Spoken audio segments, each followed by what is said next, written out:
He laughed in my face. "You're not rich enough to need a prenup," he said, tilting his head like he'd just told the funniest joke in the world. I smiled. "Okay. My name is Brittany Curran. I'm 32 years old, and until that moment, I thought I was marrying a man who respected me. I own a small design consultancy, not glamorous, not billionaire level, but it's mine. I started it from a single laptop and late-night coffee runs after my corporate job. 10 years later, it pays for my townhouse, my car, and my peace of mind. I don't need luxury. I need stability." Bruce Carter, on the other hand, was born into luxury. His father owns a chain of high-end furniture stores across the state. His mother throws charity galas and brunches that get featured in glossy lifestyle magazines. When Bruce and I started dating 2 years ago, I thought he was the exception in that kind of family, down-to-earth, independent funny. He proposed after 2 years together in the same restaurant where we had our first date. Candlelight, a ring, applause from strangers. I cried. He smiled.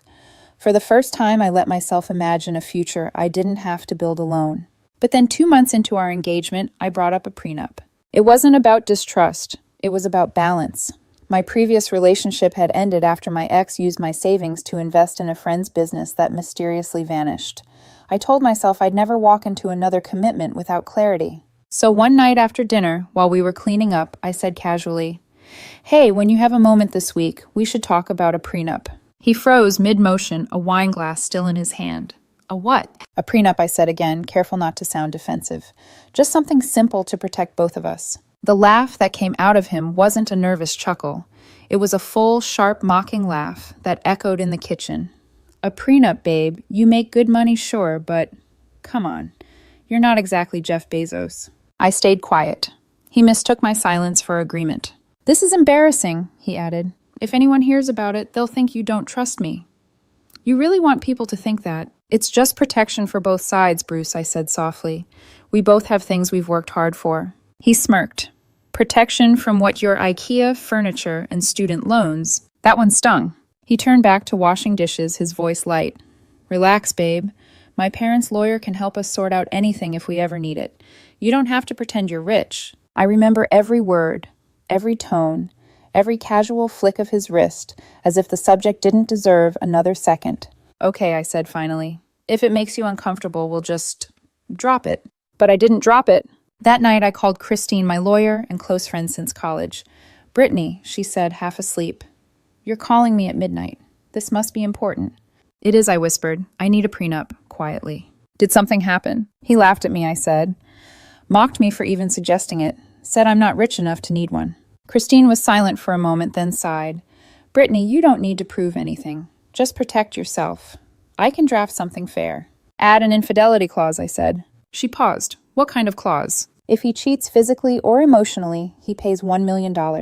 Christine sat up. I could hear her sheets rustle. "That's a lot." "You sure?" "He won't even read it," I said, voice steady. "He thinks I'm too poor to matter." The next morning, I woke early, opened my laptop, and reviewed the document she'd sent overnight. It was simple, straightforward, clear. Assets protected. No spousal support if infidelity occurred. Penalty, $1 million payable within 1 year of breach. My finger hovered over the line that said infidelity clause. Did I really believe he'd betray me? No, not yet. But something in me, something instinctive, quiet, and sharp, whispered prepare. I'd always been the planner, the one who thought 3 steps ahead. Maybe that's why Bruce found me too serious. He once said he liked that I balanced him out. Funny. Balance feels different when one side is standing on glass. 2 days later, I printed the prenup and placed it on the counter next to his favorite breakfast scrambled eggs, black coffee, 2 sugars. He walked in wearing his gym clothes, hair still messy from sleep. "What's this?" he asked. "Just the prenup," I said lightly. "Thought you could take a look." He flipped through the pages for maybe 5 seconds, then smirked. "You really went through with this. You're unbelievable." "You don't have to sign it," I replied evenly. "But if you're serious about our marriage, I'd like both of us to have clear expectations."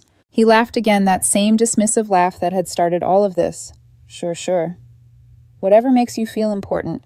He scribbled his signature, barely glancing at the text. "There. Happy." "Relieved," I said quietly. He didn't hear me.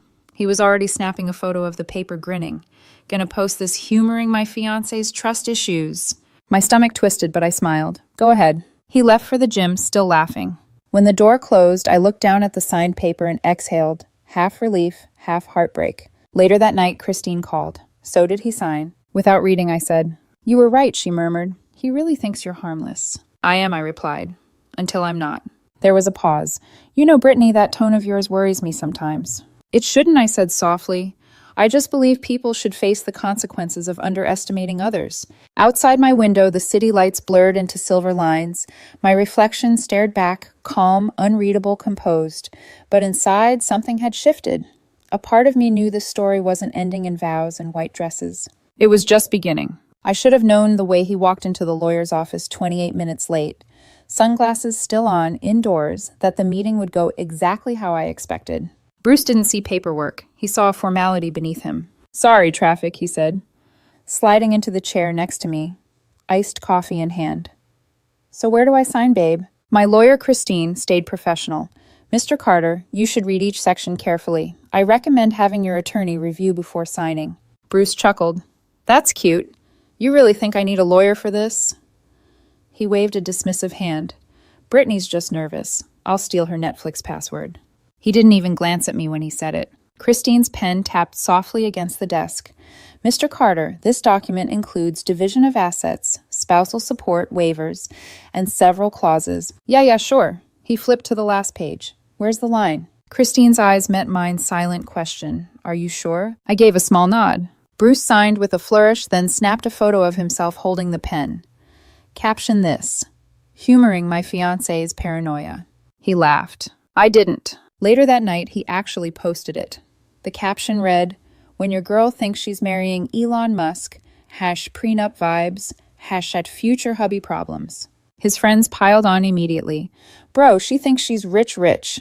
Better protect that IKEA furniture, classic Brittany overthinking again." I read the comments alone in my living room, the blue light of my phone flickering across my face. Every felt like another small betrayal. I wasn't angry though, not really. Anger would have given him too much power. I just saw him clearly for the first time. And I quietly screenshotted everything. The following week was full of wedding planning chaos, venue contracts, catering tastings, floral arrangements. He loved being the center of attention. I handled the details. Everywhere we went, he'd bring up the prenup like it was a punchline. At the cake shop, "Don't let her near the paperwork or she'll make you sign one too." At his parents' house, "Can you believe Brittany made me sign a prenup over her little retirement fund?" Everyone laughed. Even his mother Vivian gave me that polite, pitying smile people give when they think they're above you. I smiled back, always calm. Inside, though, I was learning every expression, every reaction. Every person in his world assumed my worth was measured in zeros. One evening, while I was finalizing flower arrangements on my laptop, Bruce leaned against the doorframe, still scrolling his phone. "You know, babe," he said casually, "you don't have to overdo everything. The wedding doesn't have to be perfect. We're not royalty." "I like things to be clear," I said. "Predictable." He snorted. "That's what the prenup's for, right?" "Something like that." He winked. "Relax. I'm not going anywhere." I turned to look at him. The light from the hallway cut across his face, highlighting that smug confidence, the kind that only people who've never faced real consequences have. He didn't notice the way I studied him. He never did. 2 weeks later, we went to dinner with his old college friends, including Madison, his ex-girlfriend. She was beautiful, the kind of effortless beauty that doesn't even need trying. She laughed too loudly at his jokes, leaned a little too close when he talked. Bruce introduced me with a grin. "Madison, this is my fiancé. You know the one who made me sign a prenup?" Madison raised her eyebrows. "Oh, wow. You finally got tamed." Everyone laughed again. I smiled, polite, distant, unreadable. Inside, I took note of the glance they shared when they thought no one was looking. Familiar, lingering, unfinished. That night, I lay awake beside him while he snored softly. My mind replayed Madison's laugh, the way his hand brushed hers, too casually, too long. Was I paranoid? Maybe. But intuition is the body's way of whispering truth before the mind catches up. A week after that dinner, Christine called to check in. "You've been quiet lately," she said. "Everything okay with the Carter case? I mean the wedding." "Everything's fine," I said. "He's happy. He got what he wanted, attention." "And you?" I hesitated. "I got what I wanted too. Clarity." Christine exhaled softly through the phone. "Just promise me one thing. Whatever happens next, you'll stay calm." I smiled faintly. "Christine, I'm always calm." The morning after Bruce left early for a work brunch with Madison, apparently she'd started her own marketing agency and they were collaborating. He kissed my forehead before leaving. Don't wait up for me, babe. Might be a long meeting. I stood by the window after he drove away, watching the taillights fade into traffic. For the first time, I didn't feel anxious or jealous. I just felt still, because somewhere deep down I already knew the truth. And this time I wasn't the woman who'd beg for honesty or explanations. This time I was the woman who had proof in ink and in law. The kind of proof that made betrayal very expensive. It was a Tuesday, ordinary, uneventful quiet. The kind of day you never expect will end your relationship. I had a client meeting canceled last minute, so I came home earlier than usual. The sun was still high, warm light spilling across the driveway. Bruce's car was parked there, and next to it, a sleek silver Audi. I frowned. He hadn't mentioned anyone coming by. Inside, the house felt wrong, too quiet, too still. Then I heard a faint, rhythmic sound from upstairs. Laughter, muffled voices, and then something else, a soft moan that froze my blood. For 30 full seconds, I just stood there. My body refused to move. Every woman knows that sound. It's a language all its own, one that translates betrayal faster than any word ever could. My chest tightened, my pulse roared in my ears. I could have screamed, could have stormed up there and made a scene, but instead I reached for my phone. One tap recording. I climbed the stairs quietly, one hand gripping the railing, the other trembling slightly as I held the phone up. The door was half open. I could hear him. Bruce's voice, soft, familiar, sickening. And another voice, Madison. Her laugh, her sigh, her whisper. Your fiancé doesn't suspect anything, does she? Bruce chuckled. She's too busy designing color palettes to notice. The words sliced through me like glass. I pushed the door open. The scene that greeted me was cinematic, almost absurd. Bruce froze mid-motion, eyes wide. Madison shrieked, grabbing the sheets to cover herself. The air conditioner hummed indifferent. Brittany, this isn't, he started face draining of color. I held up my phone. Don't bother. I've been recording for 30 seconds. He scrambled for excuses, his voice breaking. It didn't mean anything. We were just reviewing marketing strategies, I asked calmly. Pretty thorough session. He flinched at my tone, because I wasn't crying. I wasn't yelling. I was calm. And calm to someone like Bruce was terrifying. Get out, I said to Madison. She hesitated. Brittany, please. Out. Her clothes were scattered across the floor. She picked them up, one by one, shaking. Bruce reached for her hand. Bruce, I said sharply, you have 60 seconds before I call your father and tell him exactly where his Audi is parked right now. That did it. She bolted half-dressed hair, messy shoes in hand. The front door slamming downstairs. Silence followed. Bruce sat on the edge of the bed, face buried in his hands. Brittany. I swear. Don't, I interrupted. You'll just make it worse. It was one mistake, he pleaded. I got carried away. 8 minutes, I said, glancing at the recording timer. That's how long this mistake lasted. He looked up at me, eyes red. Please, I love you. You can't just throw everything away. Everything, I repeated quietly. You mean the house I paid for? The ring I partially financed, or the trust I gave you? His voice rose, desperate. You can't just kick me out, Brittany. I live here. No, I said, my voice steady. You stay here. You don't live here. His jaw tightened. You're not serious. This prenup thing, you wouldn't actually enforce that. It's ridiculous. I tilted my head. You're right. It was ridiculous. A pause. Until now. He laughed, hollow, panicked. You're bluffing. $1 million. You don't even have a lawyer who'd waste time on that. Christine, I said softly. Remember her. His face fell. She's very good at her job, I continued. She already has a copy of the contract. And now she'll have the video, too. Brittany, he whispered, standing up slowly. You can't do this. We're supposed to get married in 3 months. You'll ruin both of us. I met his eyes, and for the first time I didn't see the man I loved. I saw a liar who thought I'd never stand up for myself. No, Bruce, I said. Only one of us ruined anything today. He clenched his fists, shaking. You think you can just walk away like this? My parents will destroy you. Let them try. I stepped aside and pointed to the door. He didn't move. So I walked to the closet, grabbed his suitcase, and tossed it on the bed. Pack. You can't pack. He stared at me, not in guilt, but in disbelief. The kind of disbelief privileged men feel when the world doesn't bend for them. Finally, he started throwing clothes into the suitcase. His movements were jerky, angry. When he reached the door, he turned back. You'll regret this. Maybe, I said, but at least I'll regret it on clean sheets. He slammed the door hard enough to rattle the frames on the wall. The silence afterward was heavier than I expected. I sat on the edge of the bed, Phone still in my hand, video still playing. Bruce's voice looped back again. She's too busy designing color palettes to notice. I hit pause. The screen froze on his face mid-laugh, and I whispered to the empty room, not anymore. 3 hours after Bruce left, the silence in my house was so sharp, it felt like sound itself had stopped breathing. The scent of Madison's perfume still lingered, something artificial and floral, mixed with the faint smell of his cologne. I opened every window, let the cold night air sweep through, and sat down with my phone. The first thing I did was send the video to Christine. No caption, just the file. 2 minutes later, she called. "Brittany." Her voice was steady, professional. "You okay?" "I'm fine." It was mostly true. My body was shaking, but my mind had never been clearer. "Is it what I think it is?" "Yes." A pause. Then "Good. Keep everything. Every text, every message. Don't delete anything." "I already started a folder," I said. That made her laugh, a quiet, sad laugh. "Of course you did." By midnight, the text began. "Bruce, please can we talk? I made a mistake. I love you. Don't do this." I didn't reply. An hour later, "You're seriously going to throw away 2 years over one stupid night." And then, "You're pathetic. I never loved you anyway." By morning, it turned into threats. "I'll tell everyone you trapped me with that fake prenup. My dad will ruin your business. You'll regret this." I screenshotted every message, every word. By noon, my phone rang again, this time Vivian Carter. "Brittany, darling," she began, her tone dripping with false sweetness.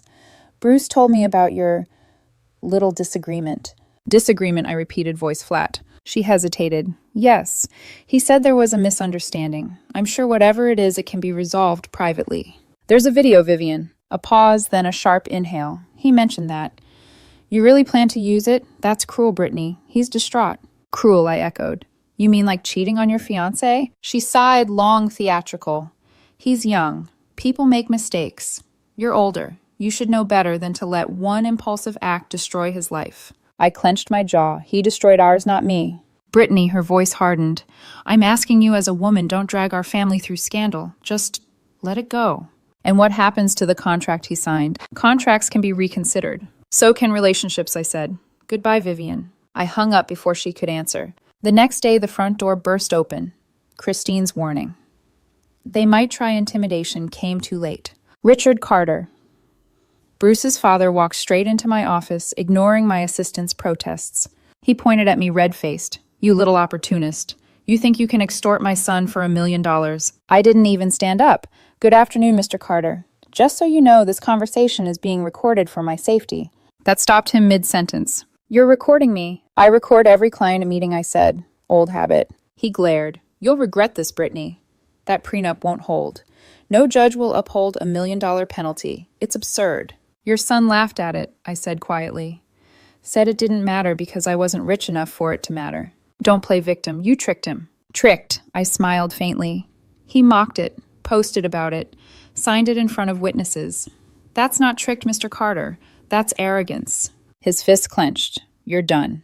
You'll never get a cent." "I don't need threats," I said evenly. "I need payment, or court will decide for us." His face darkened. "You think you can take on our family?" "Not your family," I said. "Just your son." He stormed out, slamming the door so hard one of my framed certificates fell off the wall. That night I sat at my dining table, the fallen frame beside me, glass cracked diagonally across the words, "Certificate of Incorporation." Somehow it felt symbolic, my old life splitting open. My phone buzzed again. A new message. "Bruce, you really called my dad. What the hell is wrong with you?" I didn't answer. He sent another. "You're evil. You planned this. You always wanted to ruin me." And then minutes later, "Please, Brittany, don't do this. Let's just talk." For the first time, I felt something close to pity. But pity is dangerous. Pity forgives too easily. So instead I wrote back one line. "Actions have consequences. You sign them yourself." Then I blocked his number. The next morning, Christine came by my office. She dropped a folder on my desk. "You're officially represented. Every call, every threat, every message now comes through me." I nodded. "Good. I'm tired of playing nice." She smiled faintly. "You know, most people would be falling apart right now." "I did," I said. "You just didn't see it." Christine studied me for a long moment.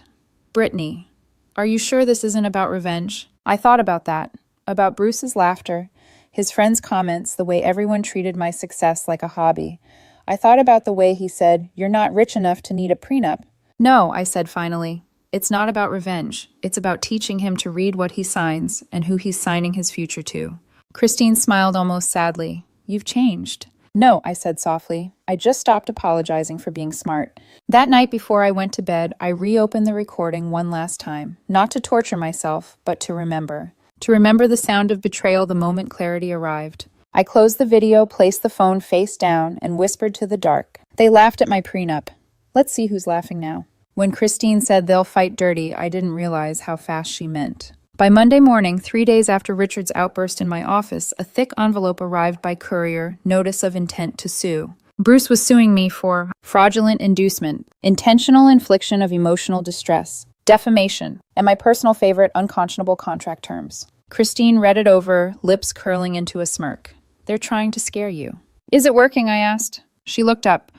Only if you start doubting the truth. Do you? No, I said, not for a second. Bruce had hired one of those expensive high-profile lawyers his family used whenever bad press threatened their image, Gregory Hutchinson. He called Christine that same afternoon. She put him on speaker so I could listen quietly. Christine, his smooth voice began. I've reviewed the prenuptial agreement your client drafted. It's problematic. Christine smiled.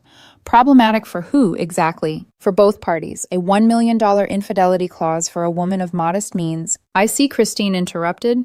You're implying my client's financial standing invalidates her right to boundaries. There was a pause. Then a careful, patronizing chuckle. No, of course not. I'm merely saying the clause could be deemed punitive in nature. She signed it voluntarily, Christine said. In fact, there's a video of her laughing about it while signing. Silence. I mouthed silently, eyes narrowing. Christine covered the mic, whispering. He means Bruce's team. They're trying to rewrite gender in their own narrative. Typical strategy frame, you as manipulative, him as naive. Then she uncovered the mic. Gregory, if your client truly feels defrauded, discovery will be very interesting. Discovery, yes. The process where we share evidence, text messages, social media posts, the video of the infidelity, the posts where he mocked the contract and called it a joke. The lawyer's smooth tone cracked for half a second. There's no need to get hostile. I'm not hostile, Christine said pleasantly. Just thorough. He cleared his throat. My client is willing to settle quietly. No penalty, no claims, no public statements. Christine glanced at me. I shook my head. Offer rejected, she said. Your client can either honor his signature or prepare for court. Gregory exhaled through his nose. You're playing a dangerous game, Christine. Dangerous for whom, she replied. He hung up. Christine turned to me, eyes gleaming.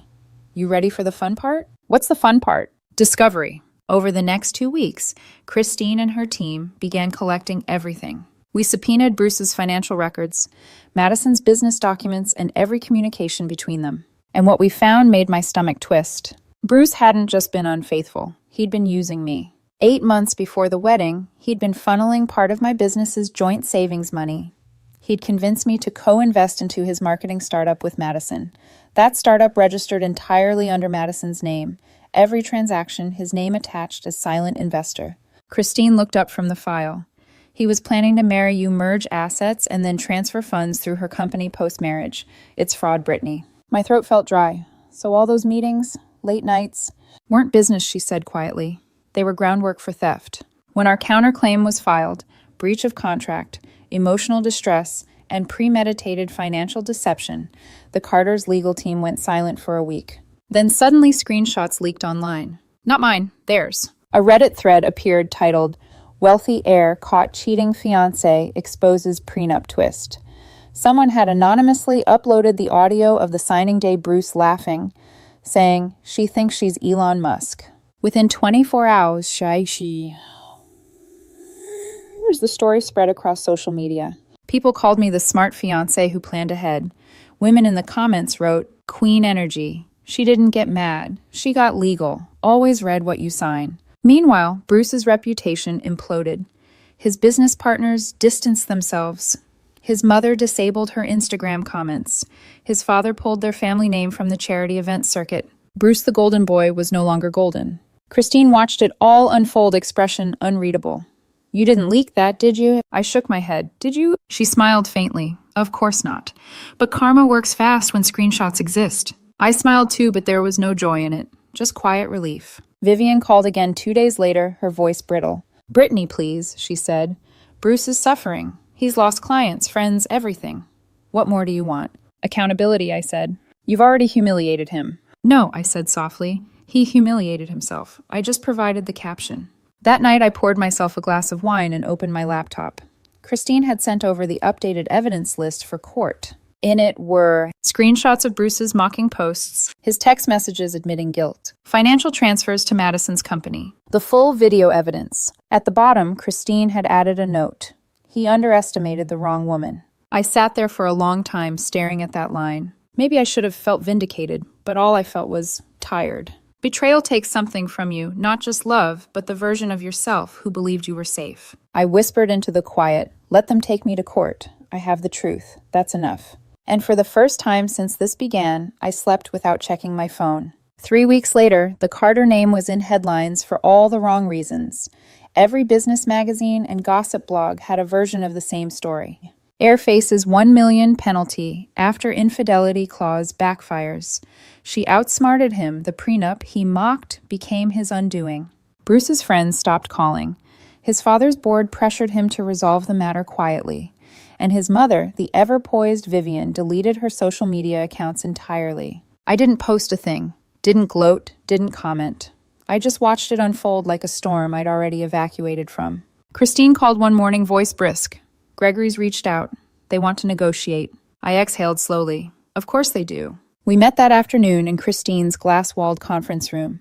The city stretched out behind her, sunlight flashing off the skyline, the world looking deceptively calm. Gregory arrived alone this time. Suit immaculate, but his confidence dulled.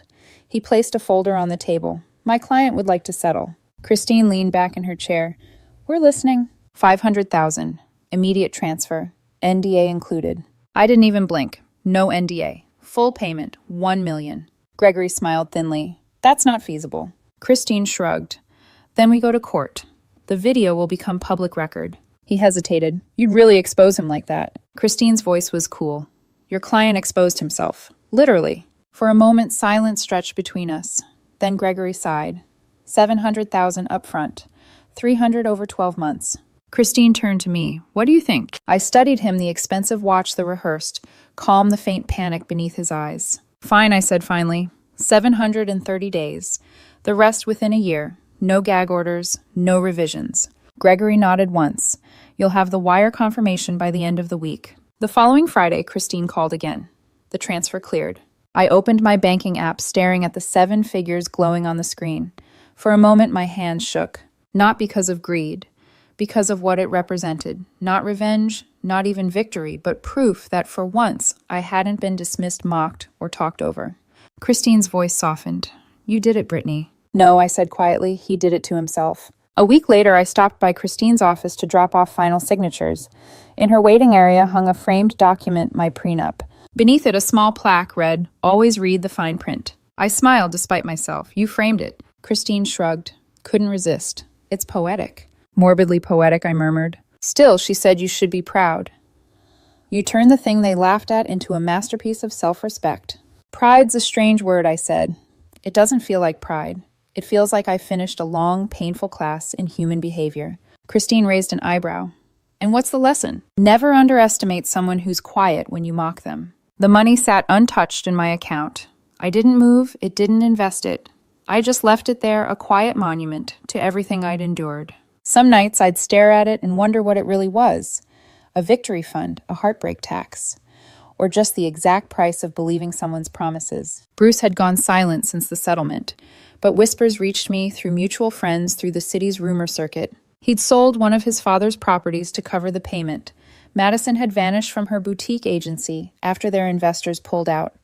And Vivian, who once called me a gold digger with good manners, was now hosting charity events for women's empowerment. I almost laughed. One afternoon, while organizing old design files, I found the original prenup draft on my laptop. The file name made me pause. Love and Liability v2.doc. Christine had chosen that name as a joke, but now it felt prophetic. I opened it, scrolling through the pages, rereading the clause that changed everything. Any form of infidelity, physical or emotional, shall incur a penalty of $1,000 payable to the undersigned party within 12 months. I stared at that line until the words blurred. Then I whispered to myself, it wasn't about the money. It was about finally being taken seriously. That night, I poured a glass of wine, stepped onto my balcony, and let the city lights hum beneath me. The breeze was warm, the kind that carried hints of rain and new beginnings. For the first time in months, I wasn't waiting for a message, or replaying a memory, or defending my sanity. I was just still. Christine texted me later that evening. Just heard from Hutchinson's firm. Their clients agreed to withdraw all suits. It's officially over. I smiled. Good. Tell them I said thank you for signing so quickly. She replied with one emoji. I laughed quietly. Put my phone away and whispered into the night. He laughed at my prenup. Now he pays for every laugh. 2 months after the settlement, life had grown eerily peaceful. My mornings were quiet again, coffee sunrise, the soft click of my laptop keys as I worked on new design projects. No calls from lawyers, no gossip blogs, no messages from him. Silence, beautiful, earned silence, until the day the silence knocked on my door. It was a Thursday afternoon. The sky was gray, heavy with rain that hadn't yet fallen. I'd just finished a client call when my intercom buzzed. Brittany Curran. The voice was low, almost hesitant. My stomach tightened. I knew that voice. Bruce, I said flatly. What do you want? Please, just a few minutes. Against my better judgment, I buzzed him in. Maybe I wanted to see him one last time, the ghost of the man I'd once loved, before I finally buried what was left. He looked different, thinner, paler, dressed in muted clothes that didn't fit the golden boy image he once wore like a badge. Brittany, he began, voice low. You look good. I folded my arms. You have 2 minutes. He exhaled shakily. I came to apologize. I know that probably means nothing to you now, but... You're right, it doesn't. His jaw tensed. Can you just hear me out? I said nothing. I messed up. I know that. I lost everything because of you. I raised an eyebrow. Because of me. He caught himself. Because of what I did. I meant that. Did you? I asked. Or are you just here because your father finally stopped covering your bills? He looked away. You really think I'm that pathetic? I didn't answer. Silence was crueler. He glanced around my apartment, the same one he used to mock for being too minimalist. I can't believe you went through with it, he murmured. The clause, the lawyers, the settlement. You signed it. I didn't read it. That's not my fault, I said evenly. It's a very expensive lesson about reading what you sign. He laughed bitterly. You tricked me. I asked you to sign it, I said. You mocked me for it. You said I wasn't rich enough to protect myself. He opened his mouth, then closed it again. His shoulders slumped. Brittany, I loved you. I almost laughed, not out of cruelty, but disbelief. You loved the idea of me, the image, the stability, but you never respected me. His eyes glistened. You don't understand. I understand perfectly, I said, stepping closer. You thought you could cheat, humiliate me publicly, and still walk away clean because I'd forgive you. Because that's what nice girls do. He flinched. Well, I continued. I stopped being nice the day you made me feel small. He took a shaky breath. You destroyed me, Brittany. No, I said quietly. You destroyed us. I just enforced the terms. He stared at the floor for a long time before whispering, No one will marry me now. I let out a short, humorless laugh. That's not my problem. His tone shifted sharp and desperate. You're a vindictive bosh. You planned this. You wanted to ruin me. I planned to protect myself, I said, voice steady. You did the rest. He stepped closer, but I didn't back away. You knew I wouldn't read it, he said. You counted on it. Yes, I said simply, because I knew you'd never take me seriously until you paid the price for not doing so. His mouth opened, but no sound came out. The truth hung heavy between us, undeniable, cold, final. When he finally turned to leave, he paused at the door. You really don't feel anything for me anymore. I looked at him for a long moment. For a brief second, I saw the man he used to be, the one who once made me laugh, who made me believe in partnership. Then I remembered his voice on that recording, the way he mocked me to Madison. I feel relief, I said, that I don't have to waste any more love on someone who thought I was beneath him. He nodded slowly, then left. The door clicked shut, and with it every last piece of him vanished from my life. That evening I sat at my desk and opened my bank app again. The second installment, the final $300,000 had arrived. Christine texted a single message. Transfer complete. He's officially paid in full. I stared at the screen for a long time before replying. Then it's done. She answered. You know what I'm going to say, right? Always. Always read the fine print. Later that night, I walked onto my balcony again. The rain had finally started soft and steady. I let it fall across my face and whispered to the city below. They said I wasn't rich enough for a prenup. Turns out I was just rich enough for him to betray me and smart enough to make him regret it. I closed my eyes. The thunder rolled softly in the distance, but inside me there was only stillness. No anger, no bitterness, just peace, the kind you earn when you finally stop apologizing for protecting yourself. To anyone listening, get everything in writing, get it reviewed, and for the love of your future, read what you sign.